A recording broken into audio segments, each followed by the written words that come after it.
Let me first say, I know you guys all have a job to do, and as you know, it's been hell and high water. We don't close our place very often, and we just did it because of Cash's family down there and for him. But that won't last long, and we'll have some other players here. But my message to the team tonight was play with a broken heart. You always look at it that you want to play for somebody and this and that, and these guys' hearts were broken. I mean, I've coached in a lot of games in my career, but this was by far my most difficult day.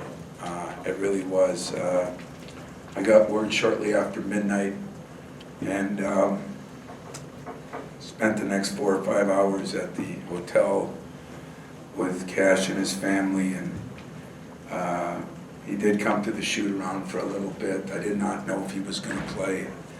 I didn't even know how to handle it, if I was to be very blunt and honest with you, because all I told him is we'll support you either way, no matter what you do. I guess if I was to be honest, I expected him not to play, but everyone grieves a different way, and we left it 100% up to Cassius, with total support from every coach, every player, and every member of our athletic department. As many of you know, Cassius is, his brothers are the world to him. I've never seen a kid over my years that was as close with his brothers, which, Zachary grew up around the team as so much. He grew close to all the guys. And so what happened is, they are trying to be strong for Cassius, but they're all friends with Zachary too. He spent a lot of the summer here. I mean, he's just kind of like a member of our team. He's just not. But for Cash, there's a bond there. We all can say that our brothers and sisters are important and our parents are important. But if you saw those 3 guys, it was a bond that was closer than close. And, when you're a coach, you're trained kind of to see a problem and then try to fix it. And that's what we do. We see problems and we try to fix them. But, in this case, there was nothing that we could say or do that will make anything any better. So all we did was tell Cassius that we're going to support him. We told his mom and dad, told his brother Kai, that we're going to support him. And it's going to get a little tougher. Sometimes, as I've learned from people I talked to today, you can sometimes get an adrenaline rush. And whatever his was, because he was spectacular. The assist, he made in that first half, I caught myself saying, wow. And so the support we gave him and his family has been special, and I think he appreciated it. As far as the game goes, we got off to a great start. Mostly him getting people the ball. I thought our 5 starters looked really connected tonight. Seemed like the ball was moving better. We were getting around things better. We're pretty good defensively. They did hit some threes after the first 5 minutes, and then they started offensive rebounding a little bit. We had a little letdown when we got up 27 or 5 or whatever it was. And I was surprised. I mean, I didn't think this was Kentucky, but I think this is a better team than they played. I don't know if they didn't play well tonight. It's hard for them too. Those coaches before the game, talk about class people, they all came down and said how bad they felt, as they all wanted to say something to Cassius. That's a pretty class group. And speaking of that, I got texts from every coach, players and everything all over the country today. And so we didn't shoot it great. We did early, but then we took some bad threes. We rebounded it pretty well, and plus 15. And I thought the stat of the day for an Izzo coach team is 4 turnovers is un-American. I guess that's a new standard to try to live by, but those 4 turnovers made a difference because we wanted to get in the high 60 shots up. We got 74 shots up. And that's the difference in turning over 16 times against Kentucky and 4 tonight. So if there's questions, I'd be more than happy to take them. I thought we got a lot of ball out of a lot of players, but, you know, we'll see what happens from here on. I guess, what did Cash, did he give you a reason why tonight was important to play? And how much did it mean to have his dad and brother in the stands to kind of deal with all this? You know, guys, I don't know the answers to that. You know, I'm supposed to know all the answers. I was with Cassius from midnight till 4 last night. I was with him from 9 a.m. This morning for a while, and then he spent a lot of time with his parents, and saw him a little bit at the shoot-around, and I saw him just a little bit before the game, but it wasn't questions I was asking. I knew his dad wanted to be at the game, and Kai did, but I didn't get into all that. I had to give him his space. I just felt like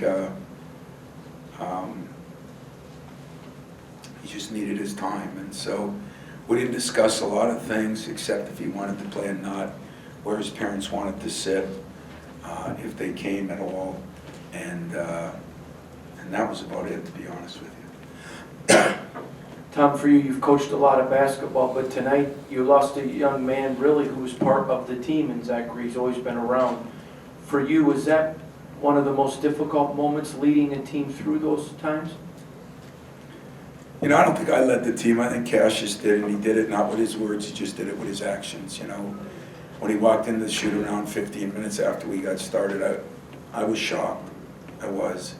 I just, you know, I've talked to a couple people today that are a lot better at figuring these things out than I am, and they said every individual responds differently, and that's what makes it so difficult. All you can do is give them their support, but at the same time, I think you look at a coach and you feel that kid's always asking for answers, and I just couldn't give him any answers. So support was good. There was a lot of love in that locker room, and a lot of love in that arena, and but it's going to have to probably double, because I think the road gets a little tougher for him as things wear off, as we've all gone through losing loved ones. Thank God most of them were older that I know of, and when they're that young, it's just something that is difficult. Again, sorry for your loss. Going back to next week, how do you get guys back on track with the emotional part, but still trying to prepare for the big games coming up? There'll be a lot of talking. You know, there'll be a lot of just spending time trying to read people. I mean, I told them you can play with the broken heart. You know, there's nothing wrong with admitting that. I also told them I'm going to try to coach you the same way, because the hardest part of life that I'm learning is, you know, is it never stops. It just keeps going, you know, and somebody dies and someone's born. You know, I think I knew that all my life, but when it hits home a little differently, you really look at it in a different way. And so, what am I going to do? I'm going to coach him, but I promise you my staff's going to spend a lot of time with them and with Cash, because there'll be some lonely nights, and there'll be some questions, you know, the whys that we all ask when things happen. I'm sure I'll be asked, and I just got to be there to support him, and I will be. Yeah, I'm sure you got to know Zachary some, at least given the amount of time he spent, you know, up here and around the program. Just wondering, you know, how you describe him, how will you remember him in person? Big smile. Maybe a little more talkative than some of them, some of the Winstons. Just a great kid. He was so happy that, you know, we had that game here. He was so sad that he couldn't play, but so happy that he could be a part of it and see all his boys and see his parents, just the joy of having 3 sons on the same court and all those things. You know, I think Cash said it best last night late when his brother was sitting there, you know, just got to believe he's in a better place, and we just try to support that. There was a point in the second half when Cassius came out, not the last time, but you talked to him for a minute, and I saw you take a deep breath and sigh. Was this kind of a night for you and for everyone to just kind of find a way to get through it, you know? Yeah, I'll be honest with you, last night I went over there right when I got the phone call. I did a pretty good job last night. This morning I had to address my team at a 10 o'clock breakfast, and I didn't do as good a job then. And I just told him how proud I was of him, that I didn't think I'd have the mental toughness to be able to do what he did. And he just said thanks. And you know, it was, I said, I'll try to get you back in there. Maybe you could shoot the ball once or twice because you didn't take many shots. And he did smile. So he was very connected in the huddles. And I mean, again, I don't know. You never know until it happens to you. But the intestinal fortitude he showed to be able to do what he did at the level he did it at is truthfully unbelievable, I think, for as close and as big a loss as it was, and in short a period of time. It was unbelievable. We'll take two more with Audrey and Chris. Going off of that a little bit then, how much do you think that he views this place as like a safe place, a place where he feels connected to not only his teammates, but the coaches and maybe even the community in general for him to want to play? How much do you think he feels safe here in that aspect? Well, something happened at the end of our shoot-around today. We go from shoot-around to our pregame meal, and I got everybody off, and I had to meet with the TV people that were doing the game tonight. And Cash stayed out there and shot at Kai and Reggie. And I've seen that so many times, the three of them in the gym, whether it be back at UD High School, whether it be at Michigan State. You know, Reggie runs a rec center, and that's how they were brought up. That's what they do. And I just went out and told them, I said, this is probably where you're supposed to be, even though I don't know if I could do it. But it probably is. And I think you said it very well. It's not only the coaches and the players, but the community. You know, I was proud of Michigan State and proud of our community tonight, because there was a warm feeling, you know, and it was, it made me feel good. That's obviously you got Stephen in tonight. You got Xavier, who's got a daughter.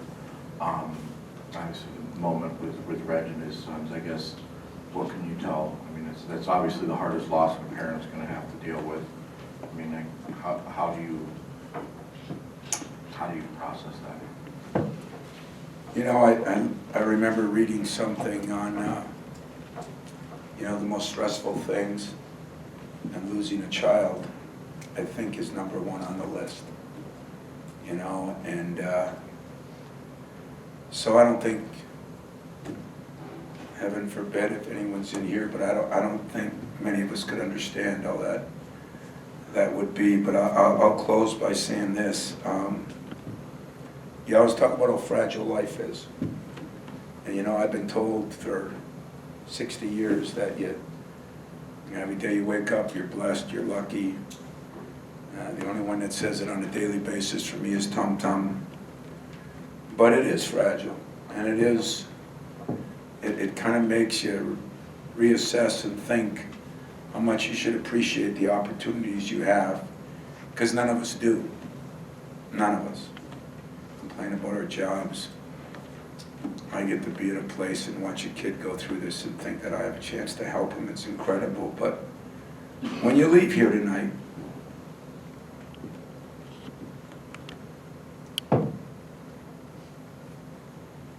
whoever it is,